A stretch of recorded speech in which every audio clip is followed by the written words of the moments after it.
안녕하세요. 매일 새로운 사연을 전하는 읽어주는 사연 라디오입니다. 구독과 좋아요, 많은 공유 부탁드립니다. 오늘의 사연 시작하겠습니다. 안녕하세요. 결혼한 지 올해로 4년 차인 아들 하나를 키우고 있는 30대 여성입니다. 여기 보니까 시댁이랑 연 끊고 사시는 분들이 많던데 저도 결혼 초에 어머님과 대판 싸웠던 기억이 있어서 그 이야기 한번 해보려고 왔어요. 솔직히 며느리로서 시어머니와 싸웠다고 표현하는 게 올바른지 모르겠습니다만 그 정도로 크게 부딪혔다 정도로만 이해해 주시면 좋을 것 같아요. 사실 어머님과 저는 처음부터 소위 삐걱거렸다고 해야 할까요? 사이가 좋지 않았습니다. 제가 이혼 가정에서 자랐다는 이유로 어머님이 제 길을 꺾어 놓으려 하셨기 때문이에요. 일단 제가 어쩌다 이혼 가정에서 자라게 되었는지 이야기를 짧게 해보자면 저희 부모님은 조부모님과 외조부모님의 인연으로 반강제로 결혼하셨다고 들었어요. 그 이유가 양가 모두 사업을 하다 보니 무슨 재벌가까지는 아닌데 그래도 그렇게 인연을 맺어두면 좋을 거라고 생각하셨다대요. 그런데 저희 친정어머니 같은 경우 여행을 좋아하시고 한마디로 자유로운 영혼이시거든요. 반면에 사업을 하시는 아버지는 당신 뒷바라지를 해줄 수 있는 얌전하고 살림자라는 그런 아내를 원하셨고요. 그래서 결국 양가 어른들의 바람과 달리 두 분은 제가 11살일 때 이혼을 하시고 이후로 저는 아버지와 둘이 살게 되었습니다. 하지만 친정어머니가 저를 나몰라라 하신 건 절대로 아니고요. 이후로 두 분이 친구처럼 왕래하시며 사셨기에 저도 어머니가 없다는 그런 서러움이나 아쉬움은 없어요. 비록 두 분이 함께는 아니지만 그래도 각자 행복하고 즐겁게 사는 게 어떤 건지 저에게 몸소 보여주셨기 때문에 저에게 두 분의 이혼이 아주 상처로만 남은 것도 아니고요. 하지만 막상 결혼할 나이가 되어서 주변 사람들하고 이런저런 대화를 나누다 보니 제가 생각보다 결혼 자체에 부정적이라는 걸 깨달았습니다. 꼭 해야겠다는 생각보다는 했다가 후회하면 어쩌나 하는 두려움이 더 컸으니까요. 그리고 그런 와중에 남편에게 사귀자는 고백을 들었는데 사실 남편이란 사람이 싫은 건 아니었거든요. 그래서 나는 결혼은 생각이 없는데 그래도 괜찮냐고 물었더니 상관없답니다. 자기도 결혼을 전제로 만나자고 하는 건 아니라면서요. 그래서 연애를 시작했지요. 그런데 남녀 사이라는 게 계획대로만 되는 건 아니잖아요. 결혼 생각이 없다곤 했지만 2년 남짓 사귀면서 크게 다투는 일 없이 즐거운 시간만 함께 하다 보니 이런 사람이라면 결혼해도 괜찮지 않을까 하는 생각을 하게 되더라고요. 그리고 이런 제 마음의 변화를 눈치챈 건지 남편이 먼저 정식으로 결혼 이야기를 꺼냈습니다. 이제 자기가 나이도 있고 하니 결혼해서 하루빨리 아이도 낳고 안정된 가정을 꾸렸으면 좋겠다면서요. 그리고 고민 끝에 저는 그 프로포즈를 승낙했네요. 하지만 결혼이라는 게 남편과 저 두 사람만 좋아서 되는 일은 아니더군요. 처음 시댁에 결혼 허락을 받으러 인사를 드리러 가던 날 상견례 자리는 아니지만 그만큼이나 불편하고 어려운 자리가 되겠다는 예상은 하고 있었어요. 그리고 아니나 다를까 어머님께서는 제가 이혼 가정의 딸이라는 걸 굉장히 불편하게 여기셨습니다. 친정부모님이 제 나이가 몇 살 때 무슨 이유로 헤어지신 건지 꼬치꼬치 캐물으셨고 덧붙이시기를 당신도 아버님이랑 살면서 속상하고 힘들었던 게 한두 번이 아니다. 하지만 당신은 가정을 포기하지 않았다며 저희 친정부모님이 마치 인내심도 끈기도 없어서 가정이 깨졌다는 식으로 말씀하시더라고요. 그리고 그때 저는 바보같이 그 말에 제대로 반박하지 못했습니다. 솔직히 말하면 어머님처럼 말씀하시는 분은 처음 만났기 때문에 정말 그런 건가? 순간 그런 생각이 들었거든요. 더 까놓고 말하자면 하마터면 그때는 거의 친정부모님을 원망할 뻔했다니까요. 그렇게 불편한 만남을 끝내고 저는 솔직히 이 결혼은 물 건너갔구나 생각했습니다. 그런 어머님하고 잘 지낼 자신도 없었고 이혼 가정에서 자랐다는 사실은 제가 노력한다고 해서 달라질 일이 아니었으니 말이에요. 그런데 며칠 후 남편이 정말 눈에 눈물이 그렁그렁해서는 시부모님이 우리 결혼을 허락해 주셨다며 아주 방방 뛰더라고요. 그리고 생각지 못한 남편의 말에 놀란 제가 갑자기 왜 허락해 주신 거냐고 물었어요. 그러자 남편이 저희 친정아버지께서 사업을 하시고 뭐 그런 자기가 생각했을 때 저희 잘난 점이라고 해야 할지 아무튼 그런 점들을 이야기했더니 어머님이 조건 한 가지를 내거시면서 허락을 해주셨다나요. 그리고 그 조건이라 함은 1년간의 합가였습니다. 아무래도 친정어머니가 안 계셨으니 제가 배워야 할 걸 다 배우지 못했을 거 아니냐며 이참에 당신이 이것저것 가르칠 건 가르치고 가풍도 익히면 좋지 않겠냐고 하셨다나요. 솔직히 말하면 이게 무슨 허락인가 싶을 정도로 그 이야기를 들었을 땐 기쁜 마음보다는 짜증이 더 났습니다. 그래서 남편에게 합가는 싫다고 했어요. 어머님이 보시기엔 내가 많이 부족해서 그러시는 거겠지만 아무리 그래도 신혼 초부터 합가는 아닌 것 같다고. 그런데 남편이 정말 눈물이 그렁그렁해서는 왜 무조건 부정적으로만 생각하냐면서 자기랑 결혼하기 싫은 거냐입니다. 그게 아니면 1년만 참아주면 안 되겠냐고. 제가 시집살이 같은 걸 걱정하는 것 같은데 그런 일은 절대로 없게끔 자기가 잘하겠다고요. 친정아버지께 이 사실을 말씀드리니 친정아버지도 전에 없이 착잡한 표정을 지으셨습니다. 이게 다 당신 탓인 것 같다며 미안하단 말씀을 몇 번이나 하시더라고요. 그리고 그런 아버지의 축 처진 모습을 보고 있으니 이번 결혼이 깨지고 다른 사람을 만나더라도 이런 과정이 또 있을 수도 있겠다는 생각이 들면서 어차피 한 번은 거쳐야 할 관문이구나 싶대요.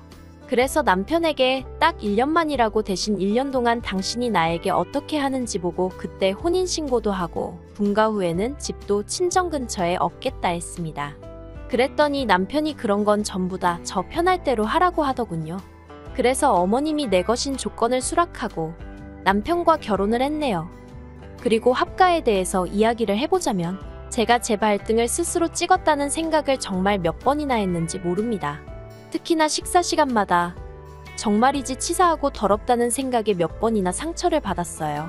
일단 저는 아침을 안 먹는 사람이지만 어머님이 가풍을 익혀야 한다는 핑계로 새벽 4시 반마다 저를 깨워서 아침 식사를 준비하게 하셨는데 제가 운영하던 학원은 10시에 끝났지만 이후로 저는 아이들 교재며 이것저것 준비할 게 많다 보니 자는 시간은 한두 시나 되어야 했거든요.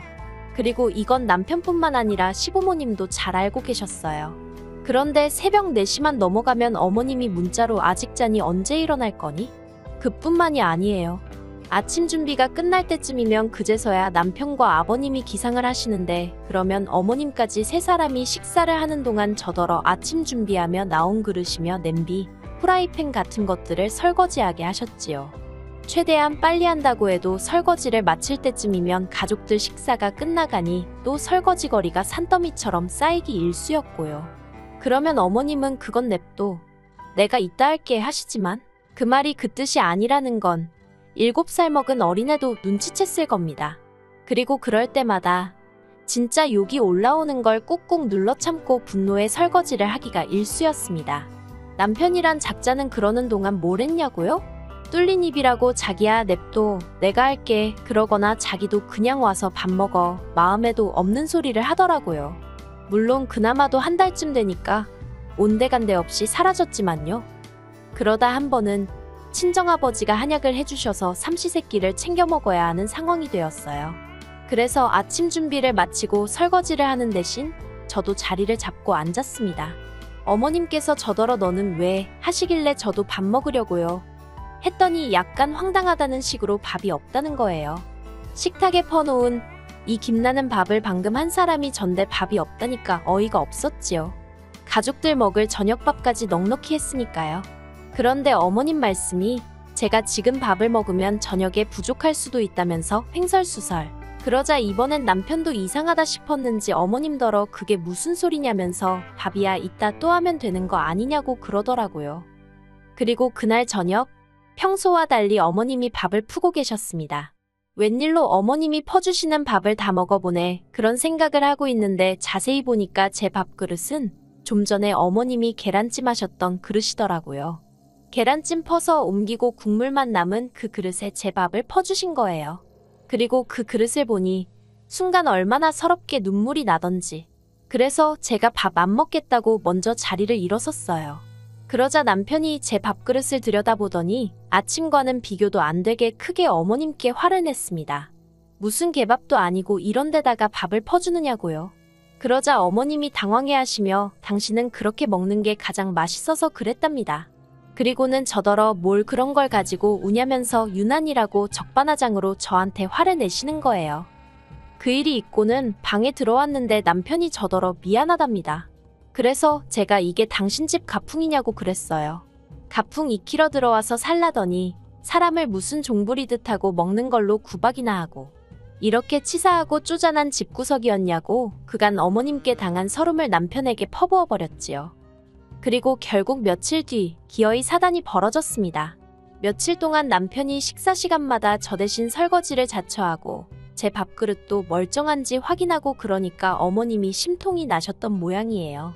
복날도 아닌데 삼계탕을 했다면서 주말에 어디 가지 말고 다 같이 점심이나 먹자 그러시더라고요. 그리고 아니나 다를까 사람이 넷인데 겨우 2마리 삶아 놓으셨습니다. 그래도 뭐 거기까지는 크게 마음 상하지 않았어요. 막말로 달인에게 날개내게니 내 목도 있겠거니 했달까요. 그런데 어느새 달인에게 중 2개가 남편 그릇에 옮겨가 있고 어머님이 맨손으로 살을 바르고 계시대요. 다른 다리 2개는 아버님 그릇에 가 있고요. 그리고 날개는 남편 2개, 아버님 어머님 1개씩. 저한테는 하시는 말씀이 너는 애 가지려면 몸매 관리해야 하지 않냐면서 국물 시원하니까 거기다 밥 말아 먹으라며 그리고는 닭모가지를 주시대요. 정말 어이가 없어서. 그래서 그냥 그릇에 손도 대지 않고 조용히 자리에서 일어나 방으로 왔어요. 방에 와서는 그냥 무턱대고 짐부터 싸기 시작했습니다. 솔직히 이때는 그냥 이 집에서 빨리 나가고 싶다는 생각뿐이었거든요. 이혼이니 뭐니 그런 건 고사하고 그냥 일단은 이 상황에서 벗어나고 싶을 뿐이었어요. 그리고는 저도 모르게 친정아버지께 전화를 걸었습니다. 공주하는 친정아버지 목소리에 눈물이 주룩주룩 나는 거예요. 아빠 나 좀 데리러 와줘. 친정아버지가 무슨 일이냐며 일단 알겠으니까 어디 가지 말고 기다리랍니다. 친정아버지의 목소리를 들어서 그런가 감정은 더더욱 격해져만 갔고 이러다간 부엌에 있는 인간들이 듣겠구나 싶어서 방문을 잠궜어요. 그리고 얼마 후 지 마누라가 어디 갔는지 관심도 없던 인간이 밥은 다 처먹었는지 저를 찾더군요.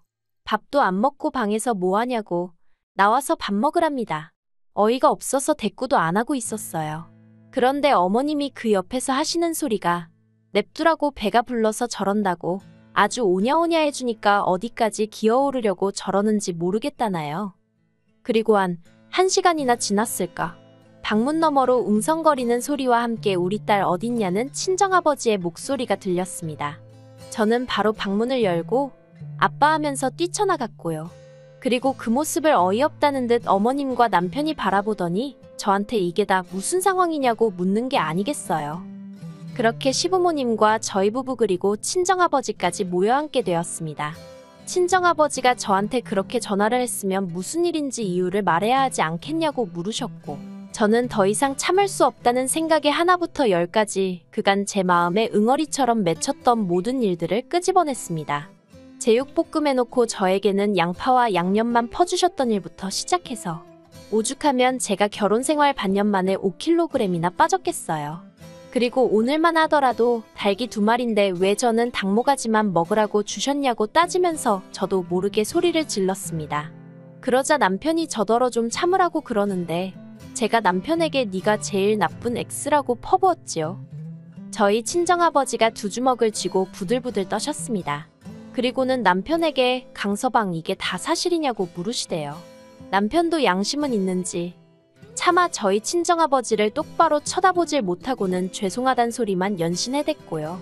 그러자 그 꼴은 또 보기 어려우셨는지 어머님께서 저더러 아니 넌 하고 운을 띄우셨는데 그 순간 저희 아버지가 여기 너가 어딨냐면서 어머님더러 왜 남이 집 딸한테 너너 그러냐고 내가 사위한테 너너 하면 좋겠냐고 화를 내셨습니다. 그리고 그때부터는 한마디로 난리도 그런 난리가 없었네요. 일단 아버님은 원래도 집안일에 관심도 없으시고 어머님이 저를 음식으로 박대하는 건 잘 알고 계셨거든요. 이따금씩 저한테 네가 좀 참아라. 성격이 원래 저 모양이다 그런 말씀 정도만 해주셨고요. 그런데 이번에는 어머님더러 그러니까 작작 좀 하지. 이럴 줄 알았다면서 면박을 주시더니 저희 아버지께는 죄송하게 됐다며 먼저 자리를 피하시대요. 그리고 그런 아버님의 모습에 망연자실한 어머님이 저희 친정아버지더러 오해가 있었던 것 같다면서 차라리 말을 마시지 기껏 한다는 소리가 제 버릇도 고쳐주고 훈육 차원에서 그랬답니다. 그리고 어머님의 말도 안 되는 변명을 들으신 친정아버지는 내 딸이 어디서 데려온 강아지도 아니고 무슨 버릇을 고쳐주고 훈육을 하느냐면서 더 크게 화를 내셨지요. 그리고는 남편더러 저랑 갈라서라고 너 같은 계엑스한테 내 딸 못 준다고 하시대요. 그래서 저 먼저 짐 싸서 친정으로 왔는데 이틀 뒤 남편이 자기 짐도 전부 다 빼서 저희 집으로 왔습니다. 시부모님하고 아주 연을 끊었다면서 제가 자기를 버리면 자기는 정말 갈 곳이 없다면서요. 그리고 처음엔 당연히 그런 남편의 말을 믿지 않았어요. 어떻게든 상황 수습을 하려고 대충 둘러대는 헛소리라고 생각했거든요. 그런데 그때부터 어머님한테 미친 듯이 전화가 오면서 저더러 어디로 당신 아들을 빼돌렸냐입니다. 그리고 아버님께 연락을 드려보니 남편 말이 맞더라고요. 그래서 마지막이다 생각하고 남편에게 한 번 더 기회를 줬어요. 그리고 그날 이후로 지금까지 집안일 특히나 부엌일은 전부 다 남편이 도맡아서 하게 되었습니다. 자기가 신혼 초에 제가 어머님께 당한 걸 생각하면 정말 미안하고 면목이 없다면서 이제부턴 자기가 하겠다더니 그 약속을 지금까지 지켜주고 있는 거예요. 그리고 그때 이후로 지금까지 적어도 저는 시댁하고 더는 왕래가 없습니다. 남편이 다시 왕래를 시작한 건 저희 애가 태어난 이후예요. 둘이 상의 끝에 그래도 애한테 할머니 할아버지는 필요하지 않겠나 싶어서 안부 정도만 묻고 지내기로 한 거지요. 그리고 참고로 남편이 시댁에다가 한 번만 더 제 비위를 거슬리게 하면 그땐 정말 평생 안 보고 살겠다 했답니다. 무엇보다도 하나뿐인 손자도 안 보여주겠다고 했다고요. 그래서 지금까지도 저희 시부모님은 제 눈치를 살피며 저희에게 연락을 주시는데 솔직히 그간 맺힌 마음을 떠나서 어떨 때는 안쓰럽기도 하다니까요. 그래도 일단 제가 너무 편해서 그런지 구태여 나서서 어떤 역할을 해야겠다는 생각은 없습니다. 그냥 지금처럼 남편과 애와 그리고 친정아버지까지 행복하게 살고 싶을 뿐이에요. 긴 이야기 들어주셔서 감사합니다. 오늘의 사연은 여기까지입니다. 구독과 좋아요, 알람 설정해주시면 앞으로 더 좋은 사연으로 찾아오겠습니다. 감사합니다. 안녕하세요. 매일 새로운 사연을 전하는 읽어주는 사연 라디오입니다. 구독과 좋아요, 많은 공유 부탁드립니다. 오늘의 사연 시작하겠습니다. 안녕하세요. 결혼한 지 4년차의 30대 주부입니다. 사실 이렇게 익명으로 제 이야기를 남에게 해본 적이 없다 보니 어떻게 시작해야 할지 모르겠는데 두서가 없더라도 들어주세요. 제가 이렇게 오늘 이야기를 하기로 결심하게 된 건 염치 없이 뻔뻔한 시댁 식구들과 남편 때문입니다. 사람이 아프면 눈에 뵈는 게 없을 수는 있지만 그래도 정도가 있어야 할 것 아닌가요? 특히 남편이란 작자는 어디서 기억상실에 걸리는 약이라도 먹었는지 자기가 저한테 했던 건 생각도 못하고 헛소리나 찍찍해대는데 정말 마음 같아선 그 입을 찢어버렸으면 좋겠더군요. 남편과는 지인의 소개로 만났는데 당시 저는 프리랜서 작가로 일하고 있었고 남편은 중견기업을 다니는 직장인이었어요. 사실 돌이켜보면 성격이 잘 맞는 건 아니었는데 다행이라고 해야 할지 둘 다 취미가 영화 보기로 통하는 부분이 있었거든요. 그래서 생각보다 금방 가까워졌고 이후로도 별다른 문제 없이 무탈하게 만남을 이어갔습니다. 어느 다른 연인들처럼 다투는 일도 물론 있기야 했지만 연애라는 게 어느 정도는 서로 맞춰주는 거라 생각해서 크게 문제라곤 생각지 않았고요. 아무튼 그렇게 2년 정도 만났을 때 시댁에서 먼저 저희의 교제 사실을 알게 되었고 결혼 생각이 있으면 아버님이 퇴직하기 전에 했으면 좋겠다고 하시대요. 소위 그간 뿌린 축의금 수거를 하셔야 한다고요. 그래서 솔직히 부끄러운 이야기지만 얼떨결에 식을 올렸습니다. 결혼 당시 저는 2억 대출 낀 5억짜리 아파트를 소유하고 있었고 남편은 현찰로 1억과 7년 된 외제차 한 대를 가지고 있었어요. 외에 따로 양가로부터 도움을 받진 않았는데 별다른 이유가 있어서 그랬던 것은 아니고 당시만 하더라도 제 소유의 아파트에서 남편이 가져오는 돈으로 혼수를 해넣으면 충분하겠다 싶었거든요. 그리고 월급은 저나 남편이나 한 달에 400 중반으로 비슷했습니다. 물론 저는 프리랜서다 보니 어느 정도 등락이 있긴 했지만 1년을 놓고 평균을 내보면 400 중반보다 많으면 많았지 적진 않았네요. 정말 일이 몰리는 달에는 7, 800씩도 벌어봤으니까요. 그런데 결혼한 지 얼마 되지 않아 친정어머니가 암이라는 사실을 알게 되었습니다.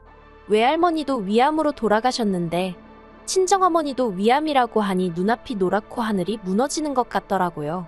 그래서 그때부터 일주일에 3번씩 왕복 3시간 거리를 왔다 갔다 하며 친정어머니의 병간호를 시작했어요. 물론 혼자 한 것은 아니고 친정아버지도 계셨고 간병인도 고용했지만요. 그리고 이제 와서 말이지만 사실 친정어머니를 서울 제 집으로 모셔오려고 했는데 남편에게 살짝 운을 띄우니 그건 자기가 너무 불편하다고 난색을 표하더라고요. 그래서 그때 말은 안 했지만 남편에게 무척 서운했어요. 저는 그때만 하더라도 시부모님도 부모님이라고 생각하고 한 달에 용돈도 50만 원씩 드리고 특히 어머님은 평소에 딸 있는 친구분들을 무척 부러워하시길래 제가 딸처럼 어머님을 모시고 쇼핑도 가고 스파도 다니고 나름대로 잘해보려고 노력하던 때였으니까요. 하지만 남편이 저한테 그렇게 하라고 언제 시킨 것도 아니고 제가 좋아서 했던 일이니 그걸 따지고 들긴 좀 그렇더라고요. 그래서 그래, 앞으로 나도 남편이 우리 친정부모님께 하는 만큼만 시되게 하자 그렇게 생각하게 되었습니다. 그런데 남편의 실망스러운 태도는 그뿐만이 아니었습니다. 남편은 친정어머니에게 들어가는 돈 가지고도 이러쿵저러쿵 말이 많았거든요.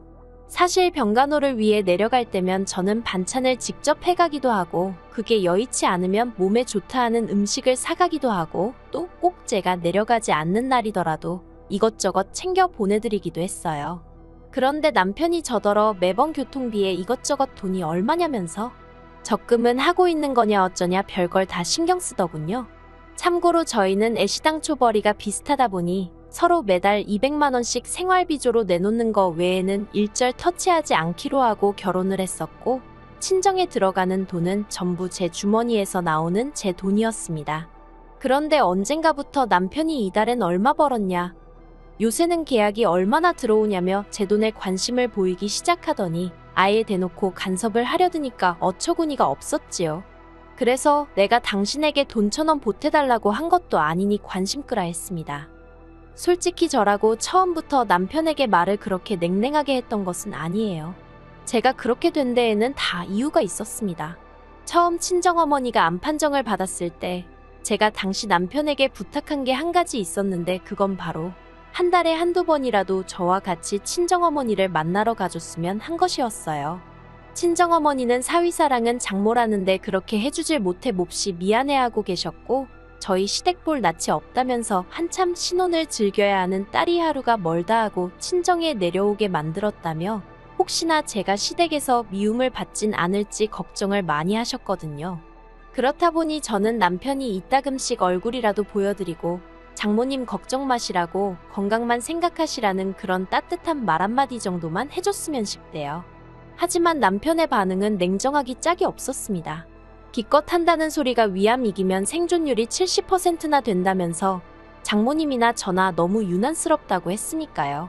그리고 그 말 한마디에 솔직히 오만정이 다 떨어져서 내가 왜 결혼을 해가지고 이런 마음고생을 하나 그런 생각이 들대요. 솔직히 시아버지만 아니었으면 결혼을 천천히 하거나 안 했을 수도 있고 그러면 친정어머니를 더 가까이에서 챙겨드릴 수도 있었을 테니까요. 하지만 이미 돌이킬 수 없는 일을 곱씹고 괴로워할 만한 마음의 여유가 제게는 없었습니다. 말이 나와서 말이지만 친정어머니 병간호를 한다고 해서 제가 아내나 며느리로서 역할에 소홀했던 것도 아닙니다.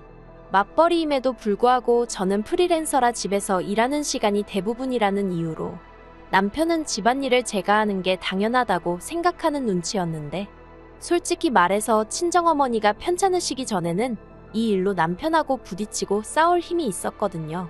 그런데 당장 정말 신경을 써야 하는 일이 생기니까 남편하고 사사건건 부딪힐 만큼 정신적 여유가 없었네요.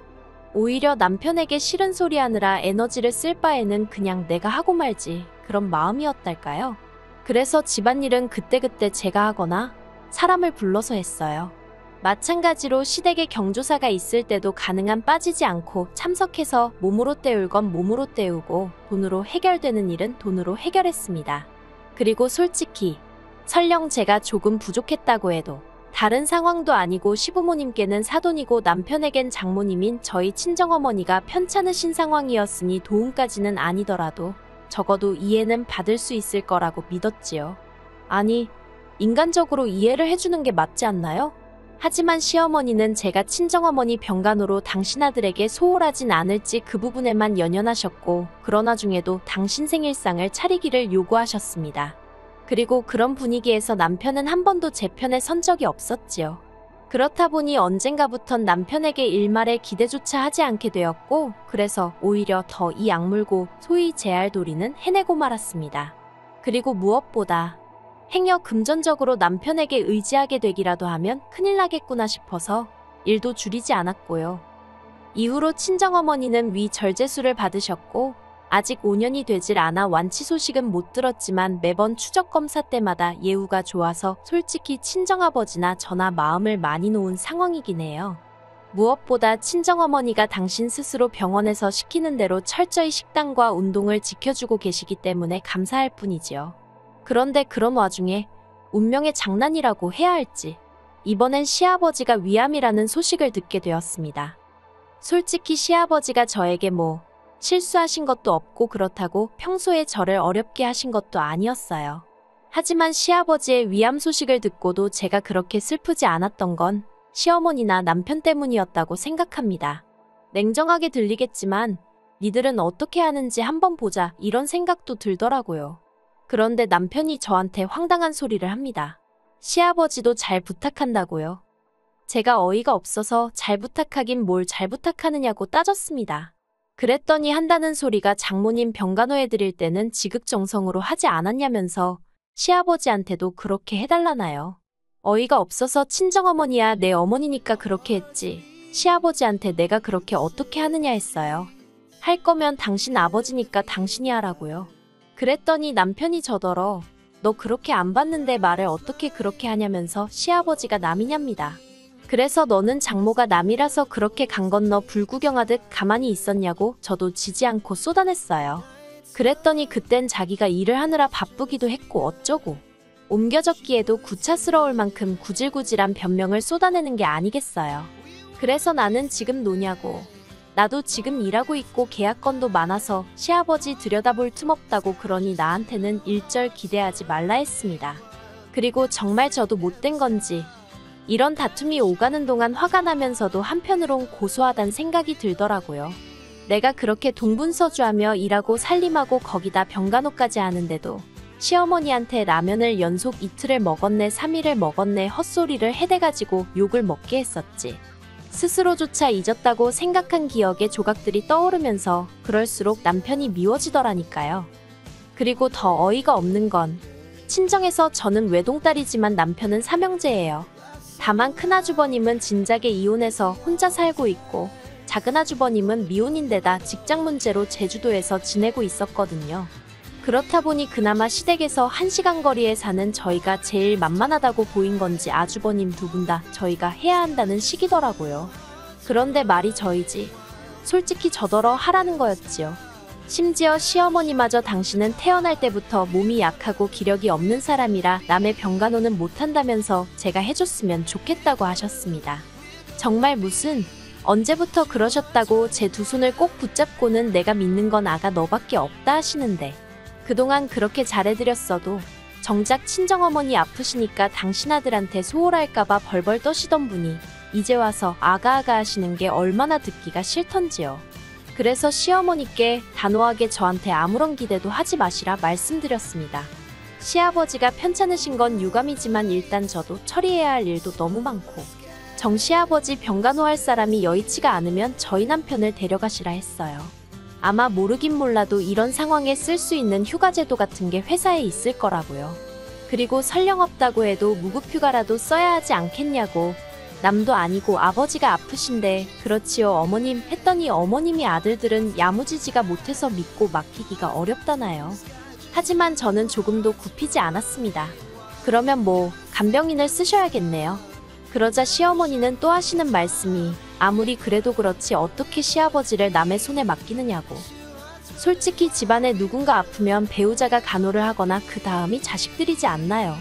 그런데 어째서 저희 시댁은 다 건너뛰고 저한테 의지를 하려는 건지 도통 알 수가 없대요. 그리고 저한테 유난히니 어쩌니 하던 사람들이 그때 제가 하는 걸 보니 참으로 지극정성이더라. 정말 대단하더라. 가증스러워서 견딜 수가 없었어요. 그런데 아주버님들은 제쳐두고 시어머니나 남편이란 사람들이 하는 짓은 나날이 정말 가관도 아니었습니다. 일단 시어머니는 하루가 멀다 하고 앓는 소리 죽는 소리를 하시면서 전화를 해오셔서는 머리가 아프고 손목이 어떻고 시아버지가 저만 찾는다는 거짓말을 늘어놓으셨지요. 남편은요. 자기가 밥을 안 먹으면 제가 뭐 크게 놀라기라도 할 줄 알았나 봐요. 식탁 위에 밥을 차려주는데도 본체만 채하곤 컵라면에 물 받아서 안방으로 향하는 거예요. 어이가 없어서 컵라면을 왜 안방에서 먹냐고, 먹을 거면 창고방에 가서 먹으라고 소리를 질렀습니다. 참고로 집이 아무래도 제 명이고 솔직히 남편은 말이 좋아 1억이지 그 1억을 다 혼수에 쓴 것도 아니다 보니 집에 관해서는 제 목소리가 더 컸어요. 그러니까 뭐 안 먹네 어쩌네 난리를 치길래 먹지 말라고 또 소리를 질러버렸지요. 그리고는 이튿날부턴 아예 저녁을 안 차려주기 시작했더니 며칠 지나니까 지가 냉장고에서 이것저것 꺼내 먹더라고요. 웃기지도 않아서. 하지만 저를 정말 기함하게 한 건 남편과 크게 다투고 얼마 지나지 않아 있었던 일이었습니다. 아주버님 두 분은 막말로 시아버지가 어떻게 되든 말든 관심도 없는 건지 가타부타 말도 없고 오로지 시어머니하고 남편만 안달복달 난리가 난 상황이었거든요. 그리고 알고 보니 남편 회사는 가족을 위해서 그렇게 쓸 수 있는 휴가도 없고 무급휴가도 안 된다대요. 그렇다 보니 이건 뭐 빼도 박도 못하고 시어머니가 병간호를 하셔야 하는 상황이 된 거예요. 그리고 남편은 이런 이야기를 저에게 전하면서 이제 정말 도와줘야 하지 않겠냐고 언제까지 화풀이를 할 거냐면서 저를 또 자극했습니다. 화풀이라. 솔직히 말해서 친정어머니의 예우가 좋았으니 다행이지 돌아가시기라도 했다면 저는 평생 남편을 용서하지 못했을 거예요. 이렇게 남편하고 살고 있지도 않았겠지요. 그런데 남편은 어쨌든 장모님은 이제 멀쩡하시지 않냐, 그리고 그때는 나도 뭐 사정이 있었다는 말 같지도 않은 소리를 하면서 저더러 서운했다면 자기가 미안하답니다. 그런데 세상 일이라는 게 미안하단 말 한마디로 해결이 되는 일이 있고 아닌 일이 있잖아요. 저에게 친정어머니에 관한 일은 후자였습니다. 남편이 아무리 저에게 미안하다고 해도 그 응어리가 풀어질 것 같지 않았어요. 그런데 지나가는 말처럼 몇 번, 그것도 솔직히 그 음흉한 속내를 제가 아는데 이제 그만 화풀이를 하라니 제가 화가 더 나면 더 났지 풀어질 리가 없었지요. 그랬더니 남편이 급기야는 저더러 그럼 간병인 쓰게 돈이라도 달래요. 어이가 없어서 당신 그동안 번 돈은 뭐 했는데 나한테 돈까지 내놓으라고 그러냐고 물었습니다. 그랬더니 저더러 자기 돈이 있고 없고를 떠나서 저더러 그럼 며느리 도리는 아예 안 하겠다는 거냐고 오히려 화를 내는 게 아니겠어요. 그리고 저도 더는 참을 수가 없어서 너는 그 잘난 사위 노릇했냐니까. 이미 지나간 일로 시비 좀 그만 걸라나요? 지금은 일단 아프신 시아버지한테 집중을 하자면서 시아버지만 괜찮아지시면 그때 다시 이야기하자고요. 말 같지도 않아서 제가 나랑 이렇게 힘겨루기 하는 사이에 차라리 내려가서 아들 노릇이나 하라고 했습니다. 그러다 시아버지 돌아가시고 후회하지 말라고요. 그런데 웃긴 건 그러면서도 남편은 곧 죽어도 안 내려가대요. 시어머니는 시어머니대로 시아버지가 위암 3기라며 돈은 돈대로 쓰고 낫지도 못하면 어떡하느냐고 간병인도 안 쓰시고 계시고요. 솔직히 시아버지만 놓고 보자면 참 안 됐다 싶어요. 무슨 가족이란 사람들이 저렇게 이기적인가 싶고. 그렇지만 뭐 가정교육이 그따위로 되어서 그런 거니 누굴 탓하겠어요? 그리고 저는 남편하고 이혼하기로 했습니다. 남편이 간병인비를 달라고 했댔잖아요. 그거 못 준다고 하니까 그럼 이혼하고 위자료 받아내겠답니다. 그래서 마음대로 해보라고 했어요. 결혼생활 4년 동안 자기가 재산 형성에 기여를 하면 얼마나 했다고 웃기지도 않아서 소송 건다길래 마음대로 하라 했습니다. 이러다가 오히려 제가 위자료라도 몇 푼 받게 되면 땡큐니까요. 제가 오랜 세월을 산 건 아니지만 인간 같지 않은 인간들이 세상에 참으로 많은 것 같아요. 그런 사람을 걸러낼 수 있는 안목이 진작에 있었다면 이런 결혼 생활도 겪지 않았을 텐데 그 점이 참으로 아쉬울 뿐입니다. 하지만 인생은 배움의 연속 아니겠어요? 이렇게 또 삶의 지혜라고 할지 교훈을 하나 배운다 생각해야겠지요. 참, 남편은 집에서 나갔고요. 혼수 가지고 와도 유세를 떨길래 다 들고 꺼지라고 용달차 불러줬네요. 그거 어디 넣을 집이나 있는지는 모르겠지만 뭐 정 안 되면 아버님 병실에라도 우겨넣던지 알아서 하겠지요 뭐. 긴 이야기 들어주셔서 감사합니다. 오늘의 사연은 여기까지입니다. 구독과 좋아요, 알람 설정해주시면 앞으로 더 좋은 사연으로 찾아오겠습니다. 감사합니다. 안녕하세요. 매일 새로운 사연을 전하는 읽어주는 사연 라디오입니다. 구독과 좋아요, 많은 공유 부탁드립니다. 오늘의 사연 시작하겠습니다. 안녕하세요. 얼마 전 이혼한 30대 여성입니다. 이렇게 남에게 제 이야기를 해본 적이 거의 없어서 어떻게 시작해야 할지도 모르겠네요. 일단 제가 왜 결혼 생활이 어땠는지 이야기를 좀 해보고 싶어요. 이미 이혼까지 한마당에 굳이 그런 이야기를 못하러 하고 싶어 하냐 하실 수도 있겠지만 제 나름대로의 마무리라고 할까요? 혹시나 이 이야기가 남들 입을 타고 시어머니 귀에 들어가면 더 좋을 것 같기도 하고요. 하긴 이제 제 시어머니도 아니지만 달리 부를 호칭이 마땅치 않아 일단은 어머님이라고 부르긴 해야겠네요. 아무튼 저희 어머님은 아직도 저와 당신 아들이 왜 이혼을 했는지 납득을 못 하십니다. 아니, 오히려 제 탓이라고 생각하세요. 야박하고 못된 며느리, 아마 결혼 생활 내내 어머님께 저는 그런 며느리였던 모양입니다. 하지만 어머님의 그 밑도 끝도 없는 욕심을 맞춰줄 사람이, 그것도 아무 조건 없이 대가 없이 말이에요. 이 세상에 몇이나 될지 물어보고 싶네요. 친구의 소개로 만난 남편은 사람이 밝지만 동시에 내면엔 슬픔이 가득한 사람이었습니다. 처음엔 이유를 알지 못했기에 그저 감수성이 풍부한 사람 정도로만 이해를 했고요. 하지만 연애를 시작하고 얼마 지나지 않아 같이 술을 마시다가 남편의 가족관계를 알게 되었습니다.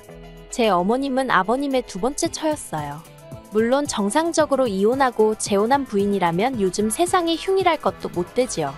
하지만 그런 게 아니라 아버님께서 아픈 첫째 부인을 내버려두고 지금의 어머님과 살림을 차리셨던 거예요. 그 과정에서 자식, 그러니까 제 남편까지 낳으신 거고요. 드라마에서나 나올 법한 이야기라 솔직히 저도 너무 충격이었습니다. 아무튼 이후로 첫째 부인이셨던 큰어머님이 돌아가시면서 이렇게 표현해도 될지 모르겠지만 지금의 어머님이 자연스레 그 자리를 꿰차게 되셨다네요. 문제는 아버님을 제외한 친가 쪽 누구도 어머님을 곱게 봐주는 사람이 없었다는 거지만요. 그리고 남편에게는 배다른 형제, 위로 3살 많은 아주버님도 있습니다. 그 아주버님과는 당연히 사이가 좋지 않고요.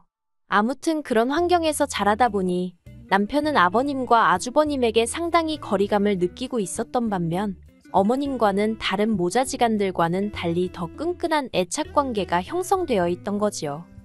하지만 이런 가정환경이 솔직히 제 결혼 생활에 영향을 끼칠 거라곤 생각하지 못했습니다.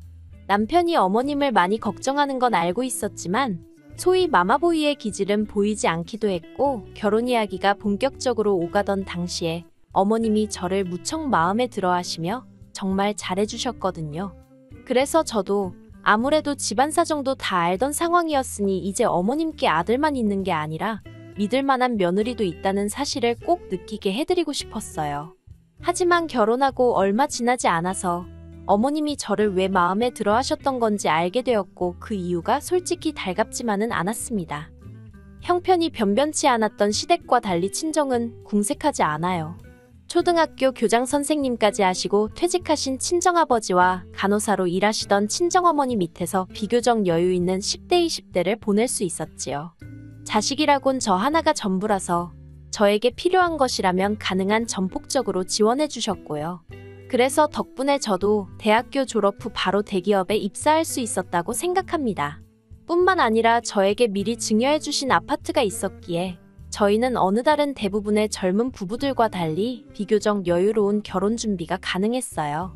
하지만 시댁은 원래는 아버님을 포함해 형제분들이 가족 사업을 했었는데 언젠가부터 형제분들이 아버님을 시샘하면서 쫓아냈다고 하대요.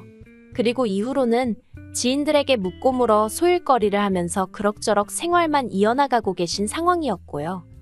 하지만 이런 상황 때문에 친정에서 결혼을 반대하거나 그런 일은 없었습니다. 일단 남편이 저희 부모님께 너무 잘했거든요. 저희 부모님이 가족관계나 재산 등과는 상관없이 자기 한 사람을 봐주시는 게 너무 감사하다면서요. 그리고 당연히 제 입장에서는 결혼 상대가 그런 소리를 하니 감동할 수밖에 없었고요. 그리고 남편 말대로 저희 친정부모님은 정말 남편의 사람됨됨이를 가장 중요시 여기시는 분들이었습니다. 부모님이나 재산 같은 건 남편의 의지대로 바꾸고 선택할 수 있는 문제가 아니니 그런 것들로 남편을 비난할 생각은 전혀 없다 하셨지요. 그렇게 저희 두 사람의 결혼에 대해 정리해보면 저는 집을 해간 셈이었고 남편은 현금 3천의 혼수를 들고 온 상황이었습니다.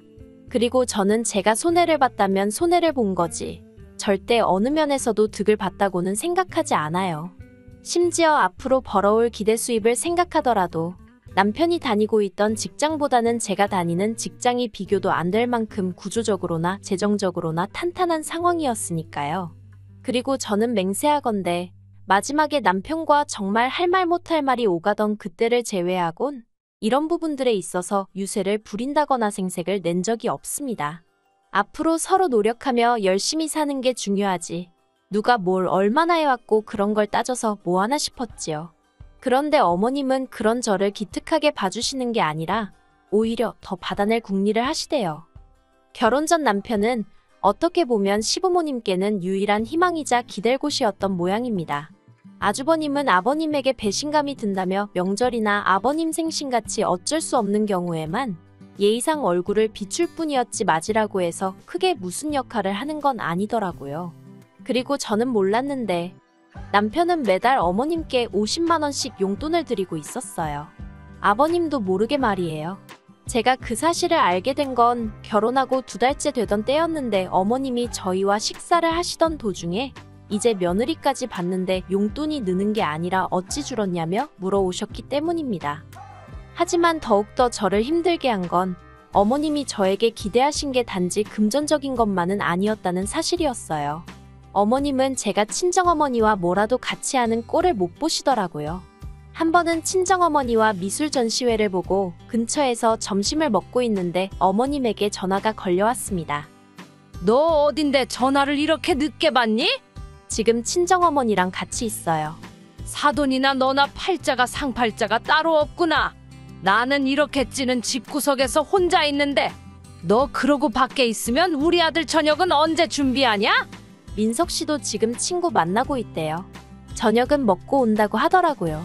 너가 그렇게 싸돌아다니는데 우리 아들이 집에서 밥 먹고 싶단 소리가 나오기나 하겠니? 너도 그만 집에 들어가라. 그리고 이후로도 친정어머니와 있으면 어머님은 그걸 어떻게 귀신같이 아시곤 전화를 해서는 잔소리를 하시기 일쑤였습니다.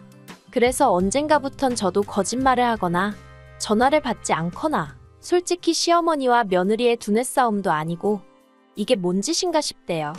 그리고 이 상황을 두고 남편은 제가 친정어머니랑 시어머니를 차별해서 그렇답니다. 자기 어머니, 그러니까 어머님은 딸도 없고 자기는 아들이라 저처럼 살갑게 못하지 않냐면서 저더러 친정어머니께 하듯이 어머님한테도 좀 해드리면 안 되냐 그러대요.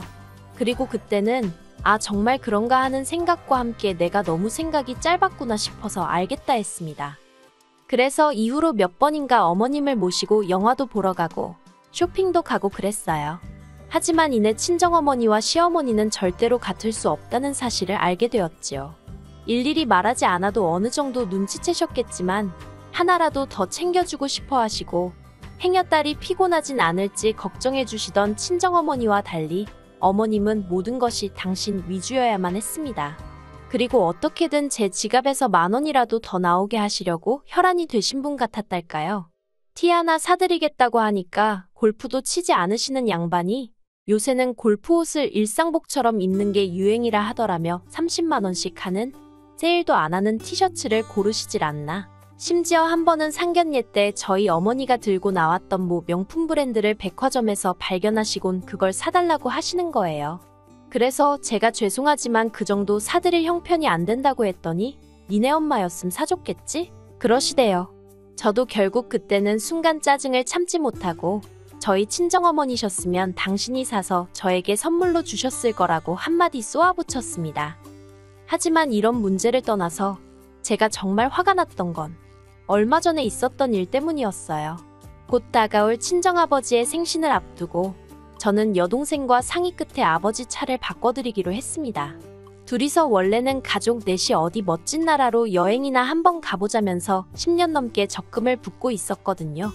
그런데 막상 여행을 가려니까 친정 부모님 두 분 다 외국 가는 게 내키지 않는다 하시면서 이제 두 분 다 시간도 많으니 국내 여행이나 천천히 다녔으면 좋겠다 하시는 거예요. 그래서 그러면 어떡할까 하다가 친정아버지 차가 많이 낡았으니 그걸 바꿔드리는 게 어떻겠냐는 이야기가 나왔습니다. 참고로 저희 둘이 모은 돈은 4천 남짓이었어요. 그리고 저는 이 이야기를 남편에게도 했습니다. 솔직히 저와 남편은 생활비는 거의 반반 부담이나 다름없이 지출하며 생활하고 있었고, 시댁에 30만 원씩 매달 나가는 용돈을 제외하고도 남편이 저 몰래 어머님을 위해 이것저것 챙겨드리는 걸 알고 있었지만 저는 따진 적이 없거든요. 그래서 친정아버지 선물이 결정되었을 때 저 역시 굳이 숨길 이유를 느끼지 못했어요. 남편이 따지고 들 거라고 예상도 못했고요. 그런데 이게 웬걸. 남편이 그 큰돈이 어디서 났냐면서 계속해서 부럽다는 말은 하는데 그게 굉장히 부담스럽게 들리더라고요. 그리고 이 이야기는 이내 어머님 귀에도 들어갔던 모양입니다. 며칠 뒤 시댁에서 식사를 하던 와중에 갑자기 어머님이 저더러 당신 생일을 알고 있냐입니다. 당연히 알고 있다고 2달 정도 남았네요 했습니다. 그러자 어머님이 당신은 차까진 안 바란다면서 대신 유럽 여행을 다녀오고 싶으시다대요. 저는 뭐라고 할 말이 없었습니다. 그렇다고 무건수행을 하고 있을 순 없어서 가까스로 그러시냐고 잘 다녀오시라고 했지요. 그랬더니 어머님이 그게 무슨 뜻이냐며 니들이 보내줘야 할 거 아니냐입니다. 정말 할 말이 없더라고요. 왜 저희가 보내드려야 하냐 따지기도 싫었어요. 따져봤자 어떻게 나오실지 그 레파토리는 이미 줄줄줄 외울 만큼 들어왔으니까요. 그리고 남편은 중간에서 눈치를 살살 보더니 너무 갑작스럽다면서 우리도 한번 상황을 보겠다는 이도저도 아닌 대답을 하더라고요. 남편이 돼서는 아니다 싶은 건 자기가 나서서 딱 잘라주면 좋겠는데 말이에요. 그리고 그렇게 집에 와서 저희 부부는 사흘 동안 한마디도 섞지 않았습니다. 화도 나고 답답하고 그렇다고 남편하고 이야기해봤자 그 속이 풀릴 것 같지도 않아서 제가 피했던 것도 있어요. 그리고 마침내 남편이 먼저 말을 걸어왔습니다. 가까스로 한다는 소리가 장인장모님은 이제 안 가본 곳 없이 다 다녀보셨고 이번에 당신이 처제랑 차도 바꿔드리기로 하지 않았냐? 그런데 우리 부모님은 일본 한번 다녀오신 게 전부고 다른 나라는 구경도 못 해보셨다. 그러니 이번에 저희가 적금 들었던 거 깨서 유럽 한번 보내드리면 안 되냐입니다. 어이가 없어서 그럼 당신 돈으로 보내드리라 했습니다. 그랬더니 뻔뻔하게 한다는 소리가 자기가 돈이 어딨냐대요. 그래서 없으면 못 보내드리는 거지. 원래 없으면 못하는 게 맞는 거라고 저도 받아쳤어요. 그러자 남편이 저더러 진짜 너무한다면서 장인장모님은 누릴 거 다 누리고 사시는데 자기 부모님도 그렇게 좀 살면 안 되는 거냐입니다. 어이가 없어서 제가 남편더러 우리 부모님이 누릴 거 누리고 사시는데 시부모님이나 당신이 뭐 보태준 거 있냐고, 사람이 사는 게 다 다르지 어떻게 다 같을 수가 있냐고, 능력대로 사는 거지 하고는 소리를 질러버렸네요. 그리고 그 싸움을 계기로 남편은 집을 나갔습니다. 저처럼 치사하고 더러운 여자랑은 못 살겠다며 잘못을 인정하면 그때 연락하라나요. 어이가 없어서 나야말로 당신처럼 욕심 많은 사람하곤 못 산다고 다신 들어올 생각도 하지 말라고 했습니다. 그런데 이때도 남편이나 저나 둘 다 이혼 얘기는 안 했어요. 그리고 적어도 저는 저희가 부부싸움을 평소보다 크게 하고 있다고 생각했지 이혼까지 하게 될 줄은 상상도 못했네요. 하지만 남편이 기어이 선을 넘더라고요. 며칠 만에 연락을 해온 남편은 저더러 할 이야기가 있다며 집에서 기다리라 했습니다. 그리고 어리석게도 저는 내심 남편이 드디어 정신을 차렸나 싶었기에 겉으론 툴툴댔지만 그래도 마음 한켠에선 안도를 하게 되었지요. 그런데 며칠 만에 만난 남편은 저에게 생각지도 못한 이야기를 꺼냈습니다. 자기가 곰곰이 생각을 해봤는데 제가 너무 온실 속에 화초처럼 자라서 모르는 게 많은 것 같다는 말 같지도 않은 소리를 하더니 이참에 회사 때려치고 대신 어디 못 사는 동네에 가서 어려운 사람들 돕는 봉사활동을 좀 해보는 게 어떻겠냐대요. 이런 세상도 있다는 걸 몸소 겪고 나면 마음이 한결 너그러워질 거랍니다. 솔직히 전 처음엔 남편이 무슨 자다가 봉창 두들기는 소리를 하는 건가 싶었어요. 그런데 남편은 계속해서 한다는 소리가 제가 저보다 훨씬 더 좋지 않은 상황에서도 정을 나누는 사람들이 있다면서 저도 그런 걸 좀 배울 필요가 있어 보인답니다. 그리고 그렇게 되면 제가 어머님 아버님에 대한 마음도 달리 먹을 수 있을 거라나요. 어처구니가 없어서 그러니까 지금 내가 마음이 좁아서 이런다고 생각하는 거냐 물었습니다. 그랬더니 그게 아니면 지금 이러는 이유가 뭐냐며 저더러 장인장모님 놀러 다니고 할 때 시부모님 생각은 안 나더냐. 그거 여행 한번 보내드리자고 한 게 이렇게까지 나올 일이냐? 자기는 정말 너무 서운하답니다. 어이가 없어서 당신 부모님 형편이 여의치 않은 게 내 잘못이냐 아니면 내 친정 부모님 잘못이냐? 왜 그걸 우리가 보상을 해줘야 하는 거냐? 저도 지지 않고 소리를 질렀어요. 그리고 결국 다툼은 커져서 이럴 거면 차라리 헤어지잔 이야기까지 나오게 된 거고요. 저는 솔직히 지금까지도 제가 야박했다거나 너무했단 생각은 들지 않습니다. 남편은 제가 시댁과 친정을 차별하여 이사달이 난 거라고 끝까지 제 탓을 했지만 100번 양보해서 유럽 여행 한 번쯤은 보내드릴 수도 있었겠지요. 하지만 정말 그게 끝이었을까요? 저는 유럽 여행이 시작이었다고 봅니다. 이후로 더 큰 것을 더 자주 바라셨을 거예요. 그리고 그 기대에 부응하지 못할 때마다 저는 남편과 이런 다툼을 반복해야만 했을 거고요. 생각만 해도 끔찍하네요. 남편과 헤어지게 된 현실은 속상하고 말로 이루 표현할 수 없을 만큼 가슴이 헛헛합니다만 어쩔 수 없었다고 생각해요. 아이가 없으니 다행이란 생각도 들고요. 저는 제 분수대로, 남편은 남편 분수대로 잘 지냈길. 아니 알아서 하겠지요 뭐.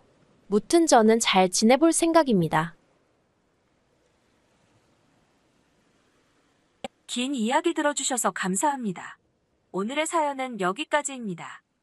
구독과 좋아요, 알람 설정해주시면 앞으로 더 좋은 사연으로 찾아오겠습니다. 감사합니다.